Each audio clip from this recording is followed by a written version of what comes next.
you know, and we've never learned the truth about 9/11. That's the question I wanted to follow up on. He tells you 11 months before there's going to be an event, all this is going to happen. What did you think on the morning of 9/11? Where were you, and did you think about Nick Rockefeller and what he had told you when you saw those towers fall? No, I was actually in Tahiti when 9/11 happened, and I got a call from my son.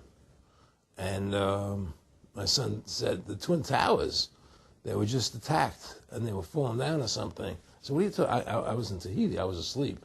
And he said, yeah, they were hit by a plane, da, da, da, da. And so where I lived, where I was in Tahiti, there was no television. So I had to run around the other side of the island to a hotel where they had, and it was all on television, you know, and that's when I first saw the stuff on TV about it.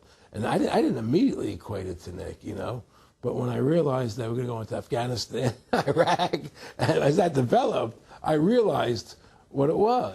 How could there be a war on terror and actually say that we're having a war against terrorism and leave the borders wide open? If you were the President of the United States, or I were the President of the United States, and 9/11 really happened the way they want us to believe it happened, the first thing you would do is shut down the borders so people couldn't get in the country to harm you. But they left the borders wide open because the bankers want the borders open because they want a one-world government. They want a North American Union. They don't want borders here. The 9/11 was only a manifestation. It was done to create a fear in the American public, right? So that we will obey what they want us to do. And take Richard Reed, the shoe bomber. Here's a guy who was 6'6", ugly as could be. I heard he smelled. Okay, he sits in coach on a plane, lighting matches to put his shoe on fire, surrounded by people. It's idiotic. If you were going to blow up a plane, you go into the bathroom, you close the door, and you put your shoe on fire. You're not going to sit there surrounded by people lighting matches on a no-smoking flight. They want you to believe this nonsense. It's ridiculous. 7/7's come out now, and the majority of the British people think it's an inside job, and all the evidence points towards it being an inside job. Yeah, I mean what happened in England, London? Yes. All this is nonsense. It's just keep people in fear. It's this endless war on terrorism that doesn't really exist, so people will submit to whatever the government wants them to submit to. Searches, check your shoes, have ID cards, put chips in you, you know, where you become servants to the elite. That's what this is all about, you know. Restore America's republic to what it's supposed to be. Get the bankers out of our government. Get the bankers out of our government. Government should stop borrowing money from the banks. Government should make its own money, restore the republic, individual freedoms. That's what this country's about. And until we do that, we're gonna be slaves. I mean, to me, I see people like Bill O'Reilly on television, right? And I see how much they control the media. Like there's this girl on Bill O'Reilly the other night from an organization saying the world can't wait. And this girl was spot on. Everything she was saying was the truth. And all Bill O'Reilly could do was call her a lunatic. He couldn't challenge the facts. They just call people names. They can't, and until we just find that, look, this world, we're heading into a world of danger, possible nuclear wars, you know, because the banking industry is trying to take over the world. 9/11 is the beginning of the war on terror. That war on terror is leading us into Iraq, which is the next lie. So you had the lie of 9/11, how that happened. Nobody knows how Building 7 came down. Okay, we know 9/11 was a fraud. The American people don't know it, but more and more of them are believing it. Okay, so that was the first lie. Besides the inception, I'm not going back to the inception of the Federal Reserve, that original lie. But 9/11 was the first lie in this present state we're in. 9/11 is the kickoff of the war against the American people and the people of the world. 9/11 was a phony. It's a fraud. It didn't happen the way they told us it happened. Now, because of 9/11, we then had the authority to go into Afghanistan and Iraq. Iraq didn't have weapons of mass destruction. Okay? So that was the next lie. Now they're talking about going into Iran. Now, how would you feel if you were Iran and you had this big, powerful country, America, go into your next-door neighbor, take over their oil fields, right? Wouldn't you be worried that what they were going to do to you? Of course you're going to be worried. But the people of America don't think about it from Iran's point of view. They're thinking about it from our point of view. So now we're going to send more troops into Iraq and keep building up because they want Iraq and the Middle East to become part of the New World Order. And Iraq was using, Saddam wanted to start using euros instead of dollars, right? He was messing up their whole consumption. Iran wants to start using euros instead of dollars. They have. Okay? So I'm saying what they're trying to do is preserve their power. And one lie leads to the next lie, leads to the next lie. And until you get to the root cause of 9/11, which is supposedly the war on terror, we'll never solve our problems here. Should we send more troops into Iraq? Should we not send more troops into Iraq? Well, the truth is, the fact is, that it all goes back to this war on terror.